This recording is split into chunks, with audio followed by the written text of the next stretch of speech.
Megan from You Go to Be Kidding. I am out here today. We're still working away on the kitchen, but we don't have much progress to show this week with Damien going back to work, and we are waiting for the countertops for the oil to finish them and to dry.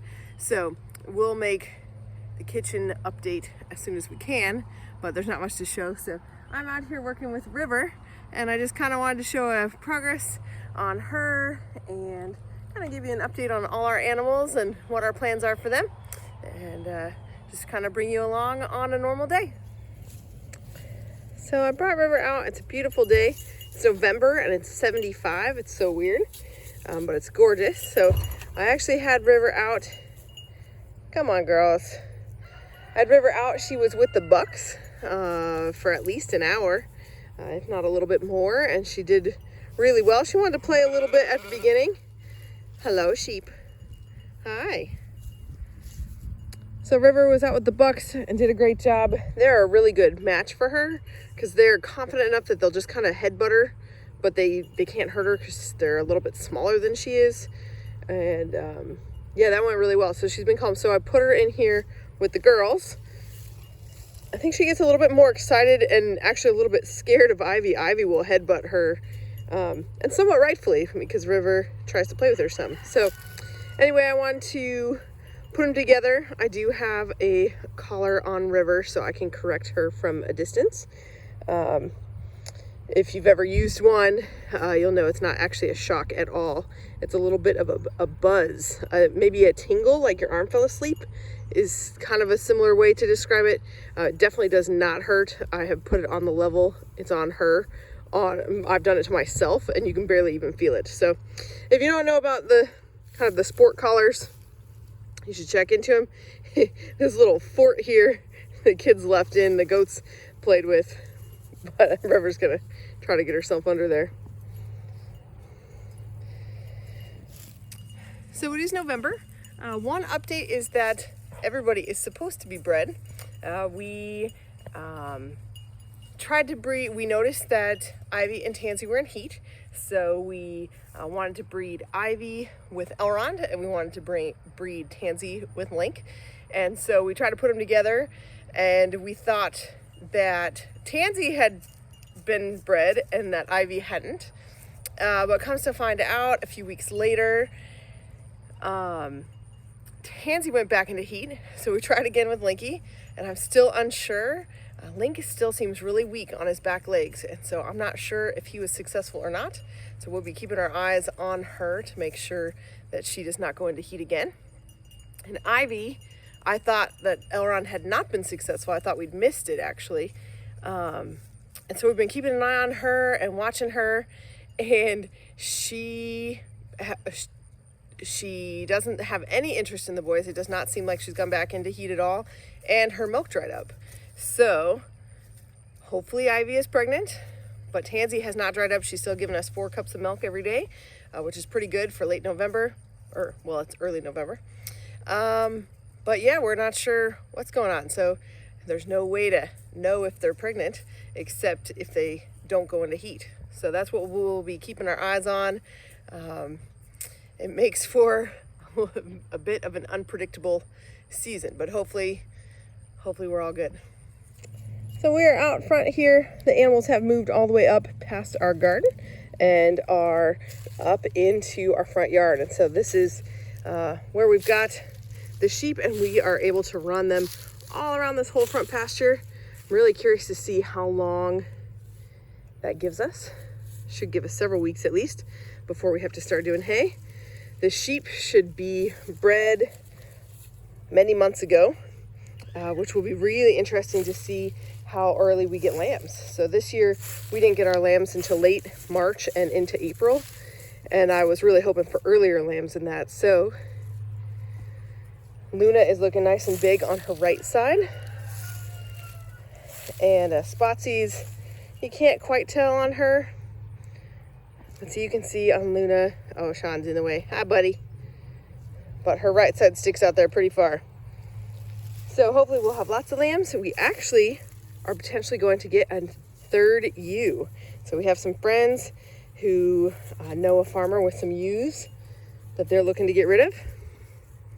And so if we get another sheep, we'll be sure to show you guys.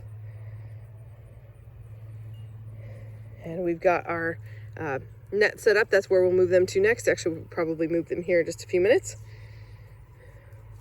But this is the time of year when everything kind of slows down.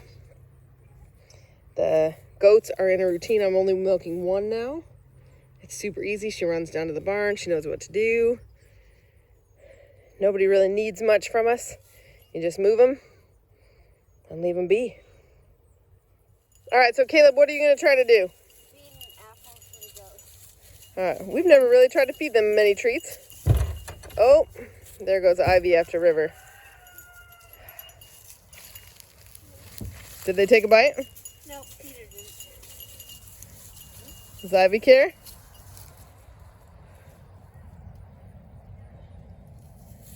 Maybe. They're not smelling it. Has anybody taken a bite yet? No. Oh, Cedar might. Oh, Cedar. Hey, hey. Yeah, so goats stereotypically tell a story like they can't, like they eat everything in storybooks, they eat tin cans, and that is very far from the truth. Now they're curious. They will nibble on everything.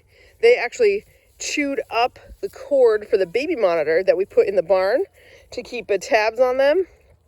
So they did ruin that, but they didn't eat it. And they're actually super picky. You can see only Cedar is actually taking bites. Tansy might, but mostly because she's bossy. So Cedar got it. But Ivy wants nothing to do with it. We don't feed them treats normally because they don't take things out of your hand. I'm impressed that Cedar is taking it off the ground too. Often we've tried to give them an apple before, and they took one bite and then it fell on the ground, and then they wouldn't eat it anymore. So goats are actually extremely picky. It's kind of funny. Oh, no, River. See, okay, so I try to correct her.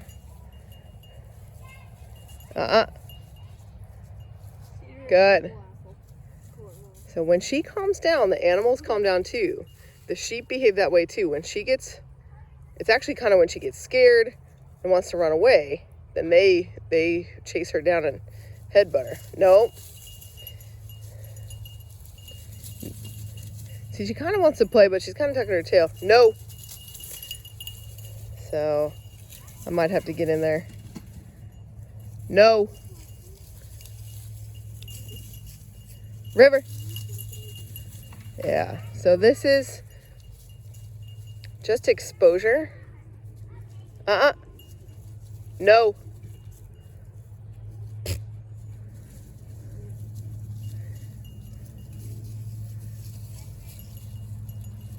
No. No. Oh, see, Ivy chased her down. Caleb, is the fence off? Yes.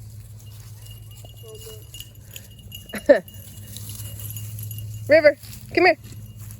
Come here. Come. Yeah, see, I think she's trying to play with her, and I don't want that either. So I'm going to have to stop filming here and try to get her to stop. Oh. Yep. All right. So I was able to kind of stop him a little. See, Ivy's kind of the matriarch. She kind of headbutts everybody. And they've got to just kind of come to terms. She's not hurting River. I don't know, River kind of stole their house. So she's doing a good job. And this is all a learning process for me too. So they're still trying to work it out, but it's interesting. It seems that Ivy is the one trying to pick the fight. But you can tell she's not hurting River, so River's staying put. Instead of running, that's what she needs to do. And Ivy's just going to have to get used to her. So this is what we need to be working on with all the work we were doing in our kitchen. It's hard to have time out here. So this week, especially with the weather so nice, I'm trying to make sure I give some time to River.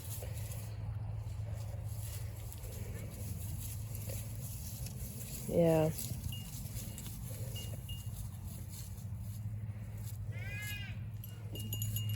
And you can see Foxy's doing pretty well. He is pretty much back to normal. He can headbutt with everybody. And I'm just thankful that we didn't lose a goat. We had a hard summer with the sheep, and he was really sick, but those antibiotics fixed him right up. So I'm glad to say that he is doing really well. Hello, Tansy. Did you come to say hi? Yep. River is over there, probably. Oh, she's eating the apple core.